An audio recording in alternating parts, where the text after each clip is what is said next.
Good afternoon and welcome to Mrs. Doble's Bandtastic YouTube band lessons. Today we're going to be talking about eighth notes, specifically on page 13 of the Standard of Excellence book, and we're going to be studying number 45 and 47. So go ahead and open up your book. If you look at number 45, eighth note and counter, you'll see I have some arrows written and some counting. We're going to talk about both of those. And you'll also see some R's and L's written above there. If you're a percussionist, you'll know that those are your sticking marks. We're working out of a percussion book today for just the rhythms.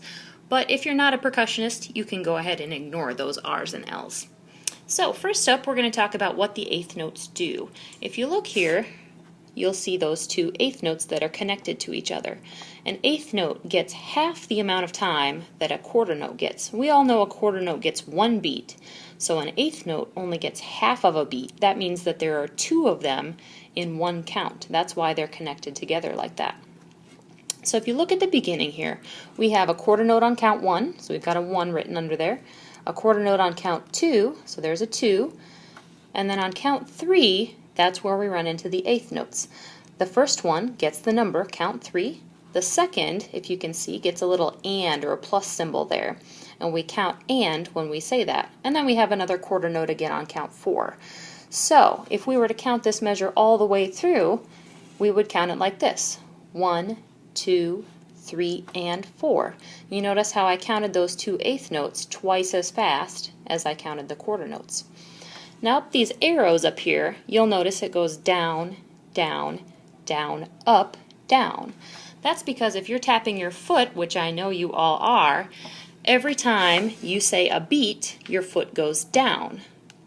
But when we get to that up arrow, that's where your foot comes up, you say the and. So if we're tapping our feet, it goes down, down, down, up, down. And we keep that steady beat going in our foot. Now I'm going to go ahead and play this exercise. I'm playing on flute today, but you can play on any instrument that you like. And I'm going to be playing on a concert B flat, so you guys can play along. I'm going to go ahead and play it twice through. You see we have the repeat sign over at the end here. So I'm going to start right back here on a concert B flat. Feel free to play along. Here we go. 1, 2, 3, begin.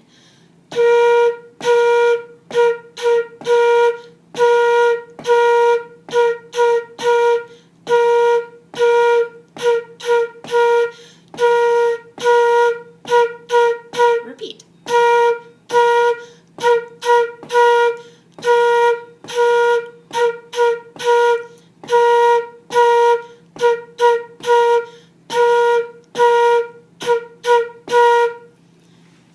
Good. I hope you guys did very well on that one because we're going to get started on number 47 down the page, eighth note and counter.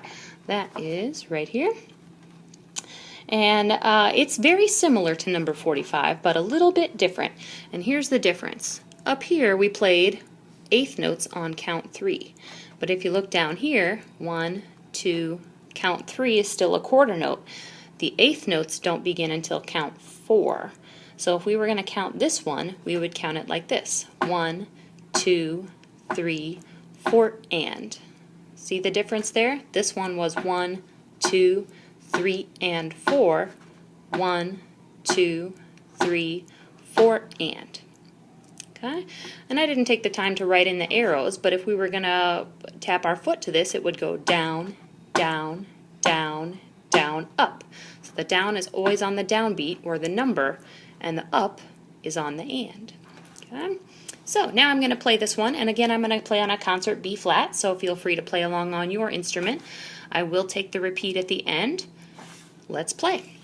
1, 2, 3, begin.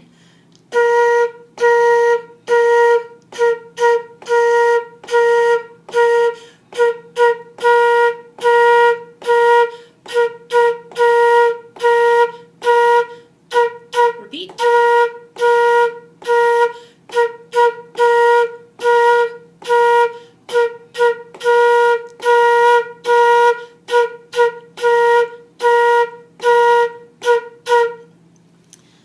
Well, that's all for our eighth note lesson today. I hope you played well and I hope you enjoyed it, and we'll see you next time.